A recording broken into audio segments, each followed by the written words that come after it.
അഷ്കർ ഇക്ബാൽ സൂചിപ്പിച്ചതുപോലെ തന്നെ ഈ വാഹനങ്ങൾ തെന്നി മാറി നിയന്ത്രണം വിട്ടുപോകുന്ന ഒരവസ്ഥയാണ് പലപ്പോഴും ഉണ്ടാകുന്നത്. ഈ വളവ് നിവർത്തണം എന്നത് തന്നെയാണ് പ്രദേശവാസികളുടെ ദീർഘകാലമായുള്ള ഒരു ആവശ്യവും. അവിടുത്തെ ഒരു സാഹചര്യം ഒന്ന് വിശദമാക്കാം.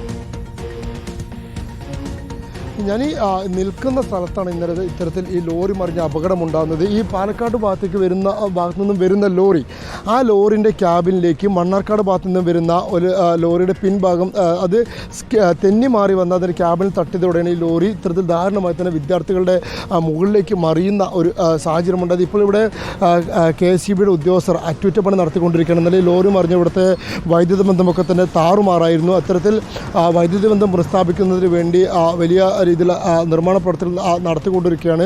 ഈ റോഡിനെ സംബന്ധിച്ചിടത്തോളം ഈ റോഡിൻ്റെ കിടപ്പ് വശം എന്ന് തന്നെ പറഞ്ഞത് സാധാരണഗതിയിൽ നേരെയാണ് ഒരു റോഡ് എങ്കിൽ ഇവിടെ ഇറക്കമാണ്. ആ ഇറക്കത്തിനോടൊപ്പം തന്നെ ഒരു വളവ് കൂടിയാവുന്നതോടെ സ്വാഭാവികമായും വാഹനങ്ങൾ തെന്നി മാറുന്ന അവസ്ഥ പെട്ടെന്ന് തന്നെ ഉണ്ടാകുന്നു. അത് വലിയ അപകടങ്ങളിലേക്ക് എത്തിക്കുകയും ചെയ്യുന്നു എന്നുള്ളതാണ്.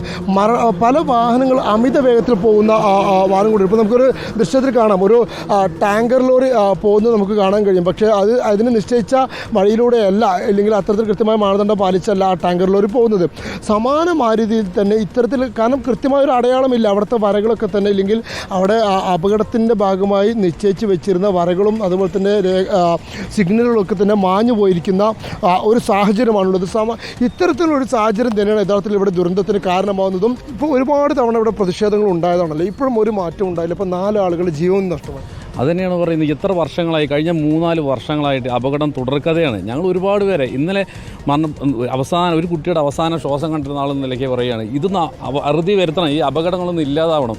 ഈ റോഡുമായി ബന്ധപ്പെട്ട് ഒരുപാട് പരാതികൾ ഉന്നയിച്ചിട്ടുണ്ട്, ഒരുപാട് അപകടങ്ങൾ ഉണ്ടായിട്ടുണ്ട്. 50 ആളുകൾ മരണപ്പെട്ടു പോയിട്ടുണ്ട്. ഇതേ സ്ഥലത്ത് തന്നെ മുമ്പ് എത്ര അപകടങ്ങൾ, ഞാൻ നിൽക്കുന്ന സ്ഥലത്ത് തന്നെ പല ലോറികളും മറിഞ്ഞിട്ടുണ്ട്. ഇന്നലെ അപകടം നടന്നതിന് ഒരു 150 മീറ്റർ മുന്നോട്ട് പോയാൽ 100ഓളം കുട്ടികൾ ബസ് കാത്ത് നിൽക്കുന്ന ബസ് സ്റ്റോപ്പിലാണ്.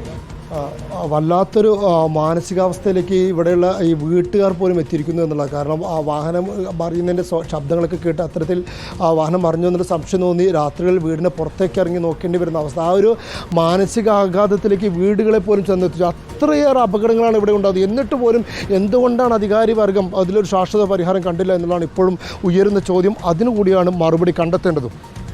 ശരി, അഷ്കർ അലി കരിമ്പയാണ് വിശദമായ വിവരങ്ങൾ നൽകിയത്.